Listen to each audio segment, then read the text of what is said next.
Good morning, viewers. It's another episode of Talk Football with AstroTurf Sports. With me here is Mr. Sule, and my Mahmoud. brother Mahmoud. And Kasim. yeah, good to have you guys here. Quick one, looking at the transfer windows, we saw Lukaku going to AC Milan and also got Garnacho to Chelsea. What do you have to say, Mr. Sule? I think this for me, that of Nkunku has been long overdue. He hasn't really played the game since he moved from I think Leipzig to Chelsea. I think injuries hampered some of his progress, and even when he's back, he still doesn't look fit. So I think this move is long overdue for me, and I think AC Milan should be a good place for him to start. And I hope he's the best. Then for Garnacho, I think it's a good deal for Manchester United. Even though I feel that they still need Garnacho in that team, I feel they still need Garnacho. But if they still want to sell him, it's fine. And I think the whole thing now is that he's the highest sale they've made from an academy player, because they paid nothing for him, and he's going for like £40 million. So I think it's a win-win for both Garnacho and Manchester United. And for sure, Chelsea will enjoy Garnacho. Thank you. Yeah. Mr. Mahmoud, what do you have to say? Yeah, I share his point of view. Yeah, it's a good one for all parties. For Garnacho, he's like a casted stone now in Manchester United. So he let him go where he's appreciated, And Chelsea, of course, also a top club.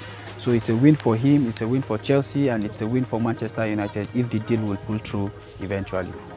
Yeah, my brother Kasim, do you have anything? Yeah, they've all said it all. It's a good move. It's several clubs paid for him, but he really wanted Chelsea. Yes. Other clubs were willing to pay higher fee, pay good wage, but he wanted Chelsea. And sometimes when players have their heart fixed at a particular club, sometimes it works. Most times it works. So I really hope it works for him, because Chelsea do not have a proper right winger anymore. They sold one of their best to Arsenal in the person of Madueke. So coming in will be a very good buy for Chelsea, and I hope he does well. He's a good player. Yeah. Very good player. Yeah, he is. Fantastic take. And let's also going into the weekend, because we saw, looking at last week's previous results. So I want us to look at the big six.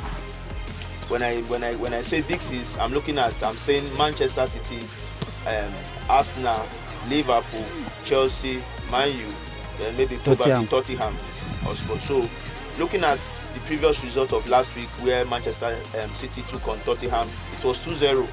And going into this week now, we've got Manchester City to take on Burnley. Looking at their previous result, what should you expect in this weekend? Don't forget they played 2-0 against Tottenham. So what should you expect? I would always say the last conversation we had briefly before this particular episode, my brother was mentioning that he doesn't see Man City doing so well this season. And I said it's a very wrong take. The Guardiola I know would do well. Sports is not a small team. This is the EPL, where you have smaller teams upsetting bigger teams. Yeah. We've seen teams stop big teams from winning the league. So Sports is a big team. So for Sports to beat City is no news. I think the past 3 seasons they've defeated City quite a lot. Maybe not a lot, but significantly. Yeah. If I'm not mistaken, I think they defeated City also last season. So they have quite a record against City. It's not new.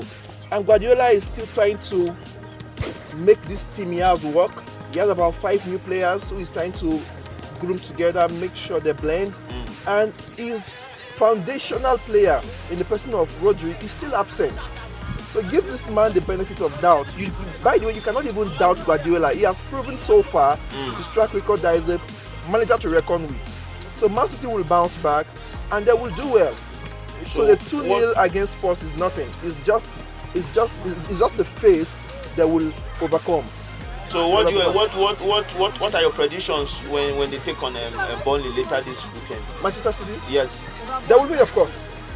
I see Manchester City winning their next 5-6 games. Okay. Aside Arsenal. Okay. Yes. Mr. Sule, what do you have to say? I think football is not. Of course, you want to say on paper, Man City are favourite. You can even say on paper, Man City are favourite to win the league. But just like I said, Premier League is the best league in the world, where anything can happen. Yes. Leeds United can beat Man City anyhow, anytime. You understand? But yes, on paper you want to give it to Man City, but at the same time you have to still look at this Burnley team. Yeah, they just came back from relegation, and I think that zeal, you know, some of these relegated teams that came back, with that first 5 matches, they want to make sure they prove a point, because this is the best time for them to pick points before the league gets serious. So I feel, yes, 60% Man City, but for me, I still feel there can be an upset. Brother Mahmoud, what do you have to say? Yeah, I believe there will be an upset as well, because at this moment, from what we've seen from Man City, I will repeat it again. I'm not entirely impressed with Manchester City. You know, if Manchester City, it's okay to lose by any club, but Manchester City that we used to know cannot lose a match or drop point in match day 2. At least in the first opening 5 games, they will try to put out a statement, a threatening statement, to let everybody, all opponent and opposition, know that yes, we are Manchester City. Exactly. Send the message out. If you are aware of the Manchester City and their record, Mahmoud, you would understand that Manchester City actually wakes up from December down to the league finish. I think they are kicking off is always from December. Yeah. No, December. We're not in December, so they will keep losing till December then. No, we are this week starting. That's why even when not losing. They could drop points, but they could draw. But the match we know we will go 7 matches beginning of the season. They can go 5-7 matches without losing a game. And you start thinking, are they trying to do unbeaten? Exactly. There's somehow somebody will just come and beat them. So losing first 2 matches, I don't. Second, they're losing the second. The first 2 matches, you're losing 1 out of 2. And mind you, the first game they won 5-0. I don't understand why you guys are sleeping on Guardiola. First match, against won 5-0. Against a Wolves side that are up, they are not stable. This is a team that survived relegation. That is the problem, they are not stable. Narrowly escaped. Now, what's the difference between Wolves and Manchester United? Well, that would be a different topic. But if Wolves survived relegation, you can't say Man City is a team that they can't upset. Wolves almost gave some teams difficult times last season. Almost. So Wolves is not a bad team. No, don't make it seem as though they are just a team that anybody goes in and pick up points from. No, but the Wolves of last season is different from the Wolves of this season. Even last season, they narrowly escaped. They were just at the top of relegation side. They narrowly escaped relegation. And on top of that, their key players who scored 15 goals for them, 15 Premier League goals for them. Cunha is no longer there. Ait Noor is no longer there. And there's some few other players. The only person that they are there is Larsen. Strand Larsen. The only time you will judge Man U is when you have the likes of Arsenal, Chelsea, Manchester United play Wolves, and you see their result. Then you now compare and contrast if City has become so weak that you guys are not that you guys are not rating City anymore. Well, I just want to believe. We'll watch out for them this weekend. It's a matter of hours. Then they play Burnley. It's Chelsea versus West Ham last weekend. It ended 5-1. And looking at this weekend, they will be taking on Fulham. So what should we expect? Fulham last season, if you looked, Fulham were able to upset Chelsea at Stamford Bridge by I think a lone goal or 2. If you watch, I've watched Fulham play, and this season I think they are a different team from what we've always known, and I think our boy Iwobi has been on fire. You understand? Kevin Bassey, even though he's too rugged for my liking, but he's still proving himself. But that's anything can happen in that match. For me, it's a 50-50. It's a London. I think it's a London derby also. It's a 50. Yeah, it's a London derby. So I always say once a game is called a London derby, anything can happen. So I feel it's a 50-50 thing for me. It doesn't matter who is home or who is. So what are your predictions? What should we expect? Chelsea to win 2-1. Okay.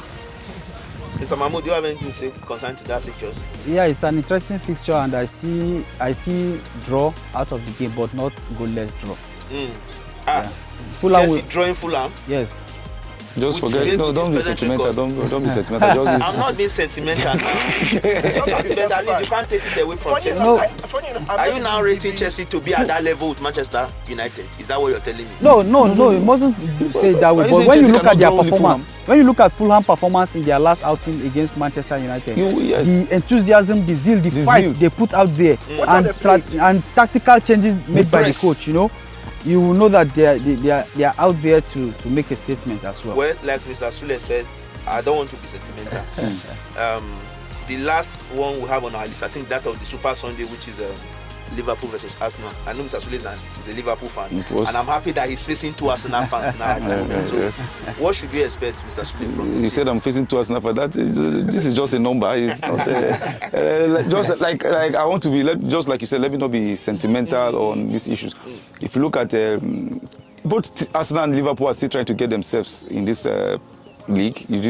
You watch Arsenal's first two matches, apart from the game against Leeds, which on normal you will not want to judge Arsenal performance on the way they played Leeds. You want to judge them based on the Man U and the other big team. But it's a big team.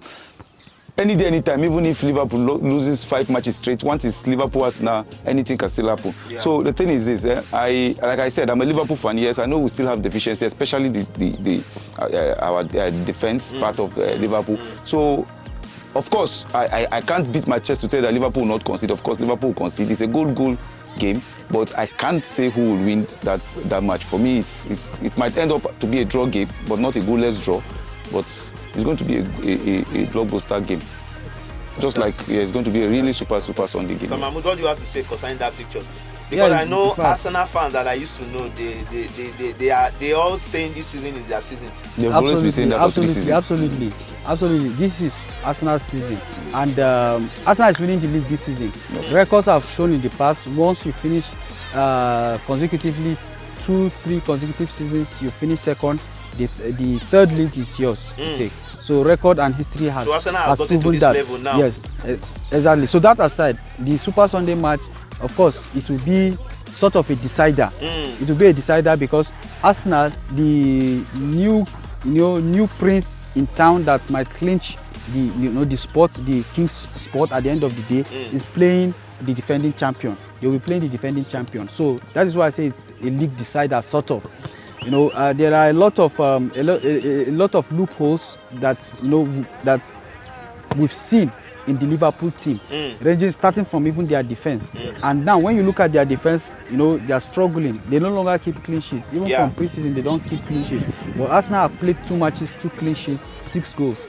Phenomenal. And I see Arsenal maintaining, that streak of clean sheet. So I see Arsenal coming out victorious and keeping clean sheet against Liverpool side. No, I want to differ from this. You have to understand that you see the thing is, it's just like Klopp. When we had Klopp, I think 4 or 5 seasons ago, when I think we came second or so, you will score Liverpool. But the thing is, are you sure they will not outscore you? That is what we had when we had Klopp. You will score Liverpool, no problem. But are you now sure they will not outscore you? So keeping clean sheet against Liverpool is not going to be a child's play. We have a big boy in Ekitike who is doing wonders already.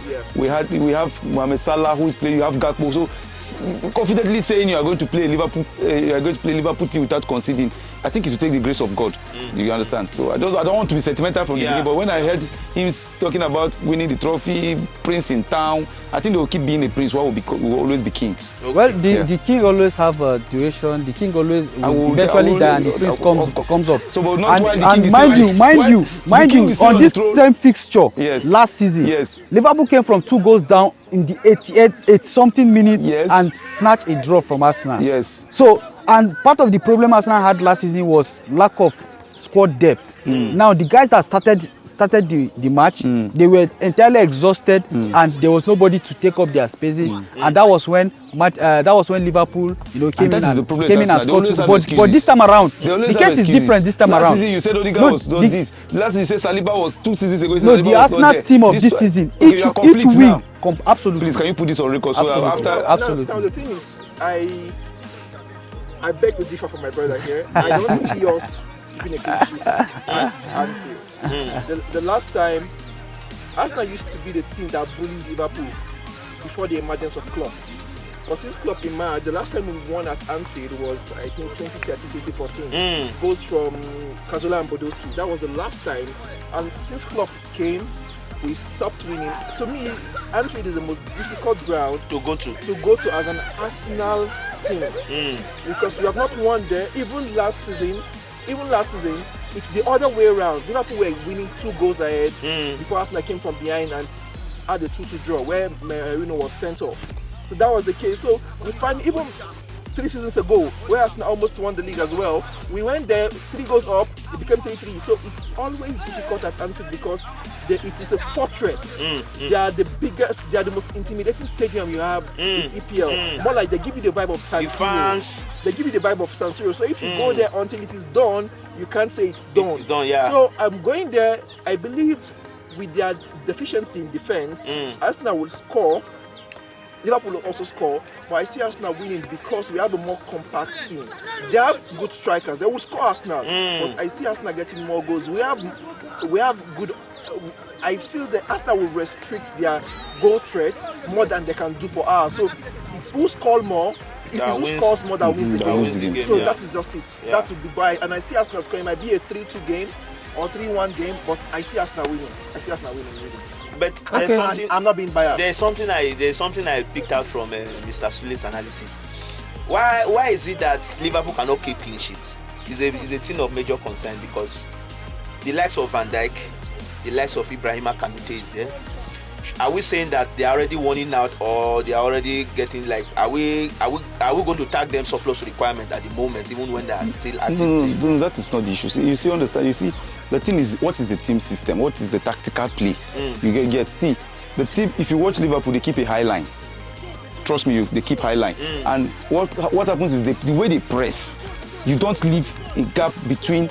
There's no gap between the attacker and the midfielders. There's no gap between the midfielders and the defense. So what it means is that as we go fully. And now if you have, that's why I want to get in Isak, because Isak will always have. See, the thing about Liverpool is if you are playing a Liverpool team and you have a player who can run into space, I think that is where Liverpool they are getting it wrong. The people run into space. One, because they have the 2 and 3 are all flying wingers. Once they are with the ball, when we had Trent, you see Trent in the middle. So imagine if Trent is, they now have Konate who now moves to that right hand side as if he's not the one playing from the right side of the defense. So that is where the problem is. So once they press and you are pacey, if you look at our first match against Bournemouth, that's what happened. Semenyo got the ball. There was enough space for him to run. You understand? So I think what is happening to Liverpool is that we always leave space between the defense and yes, Alisson will always want to come up, but of course there's a limit to where he will stop. You understand? You are in the middle. There's no way the keeper will come to the midfield. He has to just leave that space, because even you can lob him. If you get the ball, you can just give a long distance strike and you score. So that's what is happening to Liverpool. The space between the defense and the keeper is just too much. There are too many space once Liverpool is with the ball. Once you get the ball and you are an attacking team with pace. Look at what this boy in Newcastle did. The guy from Nottingham Forest.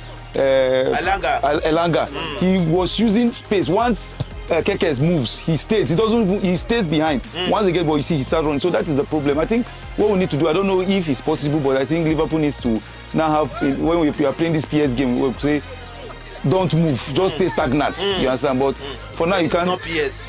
This is not PlayStation. So now we have to keep moving the formation. I think that's just the problem. Not that Konate, yes, if you watch Van Dijk, for me, the match against Newcastle was Van Dijk's one of his best performances I've watched. You understand? Area battle, he won almost all his area against Dambon, one of the tallest defenders in EPL. So I think just the formation that is making this thing look as if Liverpool defensively are not good. You understand? But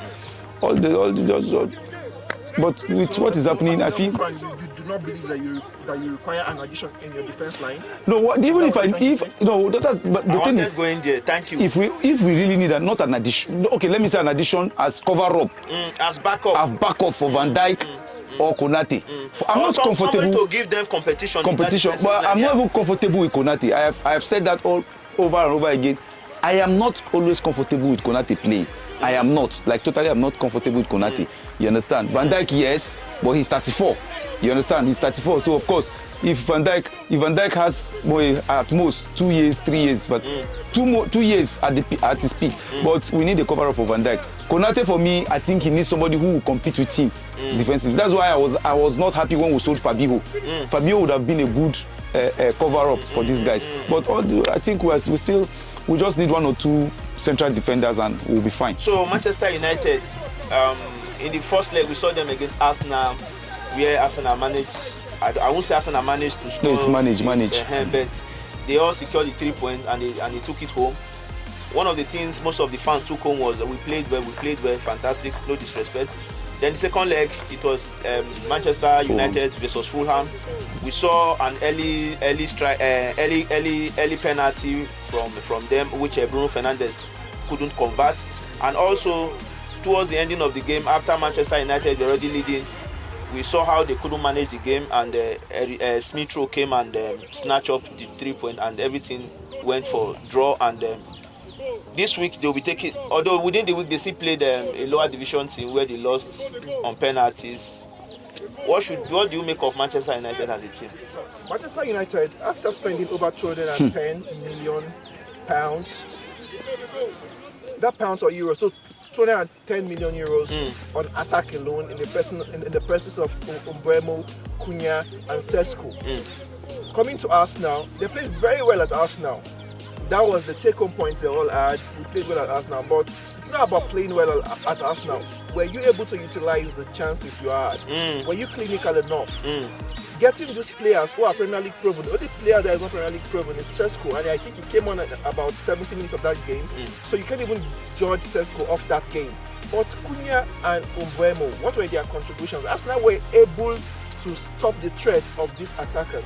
Now, what could be wrong with Manchester United? Because after that game, they played a Fulham team who is supposed to be an average team in the EPL, so to say. They couldn't manage to get goals on target. Aside the penalty that Bruno couldn't dispatch, how many other chances did they create? That game, if you watch that game and you analyze, you see that Fulham had more chances at goal. Fulham were more in that game. They dominated that game. They were more tactical. So what is Amorim doing? And not even that, they went into a Carabao game with the third division team and fourth division team, and couldn't win that game. They had to go on penalty. It's been a long time that I saw a Premier League team go into a penalty shootout with a fourth division team, and they had to play 12 penalties each. Onana couldn't come through. So you now wonder, this was a keeper that was voted one of the best keeper in 2023 at Inter Milan. So what happened to his confidence in Manchester United? The same way Anthony went to Real Betis and did well, but United is messing up. So what's in that United environment that is not making players blossom? To me, I do not know at this point. I cannot wrap my head around it. And honestly speaking, I do not see Manchester United making the top 6. I can't see it, and it's really... I'm sad for them. I'm not Manchester United, but I feel for them because they've spent. They've given their manager resources. Yeah. It's for him to utilize. Is he a tactical thing? Is he the player thing? I don't know. Mr. Mahmoud, what do you have to say?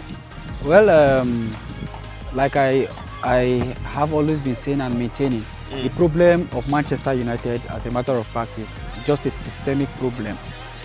Not coaching problem, not technical problem, not player problem, but a systemic problem. The system needs to be reviewed. I don't know how they need to do it, but they need to review their system. Something has to change. Exactly. But right now, it's just the cases of how the mighty has fallen. Irrespective of what they've done, okay, investing over 200 million naira over 200 million in attacking force. Okay, part of the attackers they got, the Premier League proven, Mbeumo and Cunha. These combined, they had the combined goals of 35 goals in Premier League last season. Mbeumo 20 and Cunha 15. So these are players that have proven, right? But their first match, nothing, no single goal. Second match, managed to get a goal. And the goal was not from any of these strikers that they spent on. Third match they played with the fourth division team, nothing. And these attackers were scared to come out. Were scared. Sesko played the 10th penalty, like he was the last on-field player to play. For that matter. That goes to tell you that these guys are scared. Something is happening that we are not really seeing. The two out of Mbeumo and Cunha were the two that literally just shot them off took them out of the tournament. And this is the first time it's happening to Manchester United. In fact, first time in history that the fourth tier. In fact, it was the greatest upset in football history, according to some, arguably the greatest upset in football history. So there's a very big problem, and it's a systemic problem in Manchester United. And until they look into it, they will continue to languish in such manner. So this weekend, I see Burnley Burnley will be happy to play Manchester. Every club will be happy to play Manchester United at this point. And Burnley, I see Burnley coming out victorious against Manchester United in this weekend.